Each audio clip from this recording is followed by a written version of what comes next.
Okay.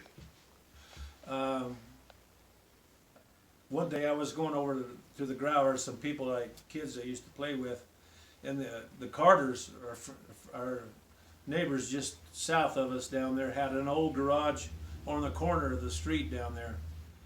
And I was walking down there, and they had a machine that used to hoe pecans, and they had a bunch of gunny sacks full of pecans that had been hulled. And I walked by and I grabbed a couple out and I cracked them, and I was walking over there, and there was a guy there.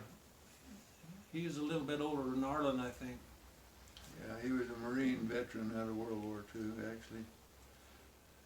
Yeah, anyway, he hollered at me. He said, "Hey, you got some pecans?" I said, "Yeah." He said, "Come back here." And I said, "No, I'll see you." And I took off running. He chased me down and caught me and brought me back over there, and I can't remember what he did. He gave me a whipping for stealing 2 pecans. And I you went were- home and told my mom, just down the road a little ways, and she come down there and says, "Jay, if this kid needs a whipping," she says, "you come and tell me, and I'll give him the whipping. I don't want you whipping my kids." And he started talking to her kind of rough, and kind of slung her around a little bit. And even as a kid, I thought, man, that was a bad move. My dad, he loved to fight. He'd like for you to question his manhood because he liked to prove that he was a man.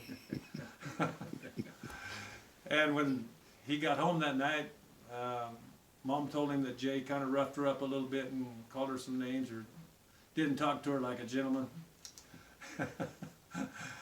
And I don't know if it was that night or a couple nights later, Jay coached a women's softball team, and they were over on just across the road from where he was, over there practicing.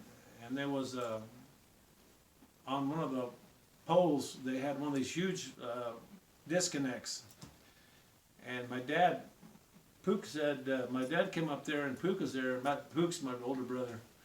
He says, "You go home. I want you to go home. I don't want you being around here." And my brother said he acted like he went home, and then he came back around and he snuck and he watched what happened. And he said he went up to Jay and started talking to Jay. And Jay had a huge ring of keys, and he tried to grab those rings and hit my dad with it. My dad hit him one time and knocked him out cold, just left him there on the ground. So Jay got his lesson in manners that night from Dude Draper. So he got his lights turned out. Yeah.